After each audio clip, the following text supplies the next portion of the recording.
Nah, selanjutnya ada faktor 3G, semboyan 3G. Ada gold, glory, and gospel. Semboyan gold atau kekayaan mendorong bangsa Eropa ini untuk memburu berupa emas, perak, dan bahan tambang yang sangat berharga. Jadi karena semboyan yang terus dipegang oleh bangsa Eropa, dia harus mencari kawasan-kawasan yang sangat potensial. Terus terus yang kedua itu semboyan glory, kejayaan. Semboyan ini mendorong berkembangnya imperialisme. Tadi kan kita sudah mempelajari ya, imperialisme itu ingin menguasai suatu kawasan dengan secara keseluruhan, seluruh aspeknya gitu ya. Nah, terus yang ketiga itu ada semboyan gospel. Semboyan gospel ini merupakan sebuah misi penyebaran agama Kristen. Jadi, bangsa Eropa ini mereka kan menganut Nasrani ya. Jadi mereka itu kaum misionaris ingin menyebarkan agama Kristen pada seluruh dunia gitu. Karena dulu ada yang namanya itu revolusi gereja. Di mana revolusi gereja ini gereja memiliki kedaulatan penuh kepada masyarakat bangsa Eropa ini, dan raja juga mempunyai peran penting di situ. Raja membackup keperluan dari gereja dan gereja juga memenuhi keperluan dari raja. Jadi ada keterkaitan antara gereja dengan raja. Nah, di mereka terjadi diskriminasi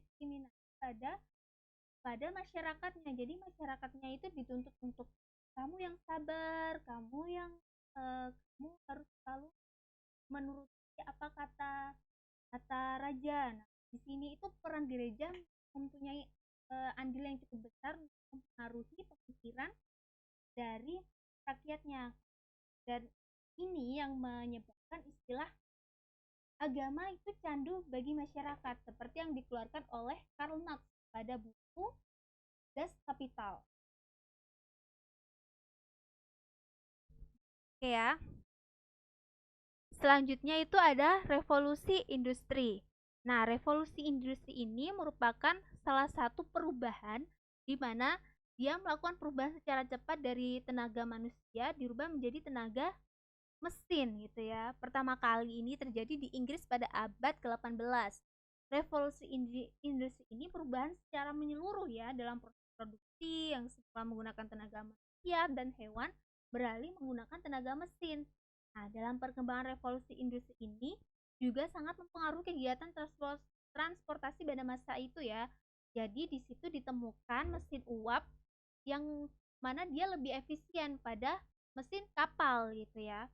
Nah, revolusi industri ini juga turut menyumbang terjadinya diskriminasi pada perempuan ya.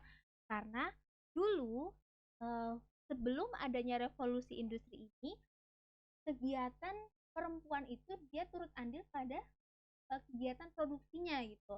Namun karena sekarang perempuan itu dianggap kurang kurang memampuni untuk mengerjakan mesin-mesin ini dan biasanya dikerjakan oleh laki, jadinya mereka terdiskriminasi sehingga terputuslah di situ suatu paham feminisme gitu. Dari di mana di situ juga terdapat kebudayaan patriarki yang mana mengedepankan laki-laki dibandingkan perempuan. Jadi revolusi industri ini mempunyai dampak yang positif, tapi juga terdapat dampak negatifnya. Nah, yang ketiga ini yang keempat, sorry, itu ada perkembangan ilmu pengetahuan dan teknologi. Nah, dari perkembangan ilmu pengetahuan dan teknologi ini memunculkan beberapa tokoh-tokoh penting seperti Nicholas Copernicus, Sir Isaac Newton, Galileo Galilei. Nah, Sir Isaac Newton ini menunjukkan bintang, planet, dan benda-benda antariksa bergerak seperti gerak jam. Terus Galileo Galilei ini menyatakan bahwa bumi itu bulat dan dalam perjalanannya mengelilingi matahari. Karena mengapa mereka mengemukakan teori ini? Karena pada masa ini sudah terjadi namanya masa Renaissance. Nah, pada masa Renaissance ini merupakan masa di mana banyak sekali pola pemikir manusia ini sudah berkembang. Dia sudah mempengaruhi pola pikirnya sehingga tercetus manusia-manusia pintar di situ ya. Mereka sudah bisa menganatomi pikirannya. Dari masa Renaissance ini juga melahirkan seniman-seniman fenomenal seperti Leonardo da Vinci, dan ada juga seperti Raphael tentang ilustrasi pola pemikir Yunani, School Atlas. Nah, tetapi masa Renaissance ini juga mempunyai dampak atau pengaruh ya. Yang pertama itu timbulnya kemerdekaan, kebebasan setiap individu untuk mengutarakan pendapat karena mereka sudah mulai mempergunakan akal mereka. Terus yang kedua, berkembangnya ilmu pengetahuan dan teknologi serta berkembangnya seni budaya. Yang ketiga ini, runtuhnya dominasi gereja di Eropa akibat adanya revolusi gereja. Jadi, pada sebelum masa Renaissance ini, gereja sangat mendominasi kegiatan-kegiatan yang ada di negara tersebut gitu. Ini berkolaborasi dengan raja, di mana gereja ini mempunyai kuasa untuk mengendalikan pemikiran rakyat yang ingin memberontak, karena di situ pada masa imperialisme itu raja sangat berkuasa, sedangkan rakyat tidak memiliki kendali gitu. Sedangkan gereja ini mempunyai andil untuk menenangkan perdebatan itu. Jadi seperti, sudahlah kalian menurut saja dengan raja gitu, karena ini akan menjadi berita baik untuk Tuhan gitu. Di sini ternyata gereja juga bekerja sama dengan raja untuk melancarkan pemahaman-pemahaman ini gitu, untuk menenangkan pemikiran masyarakat yang mulai memberontak gitu. Dan raja membackup seluruh keperluan dari gereja. Namun ternyata di sini masyarakatnya sudah mengalami perkembangan pemikirannya sehingga dia melakukan gereja. Jadi di situ terdapat pemisahan antara keagamaan dan pemerintahan.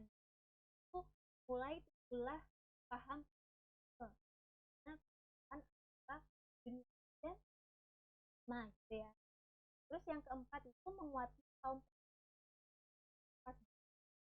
Nah, dia sudah raja tidak memiliki andil dalam perkembangan atau dalam pengurusan suatu negara, makanya di situ pedagang berkuasa penuh untuk memajukan usahanya gitu.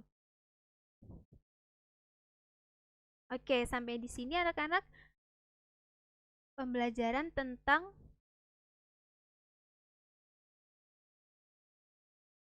kedatangan bangsa barat, latar belakang kedatangan bangsa barat ke Indonesia gitu. Oke, sampai sini Ibu akhiri. Selamat pagi.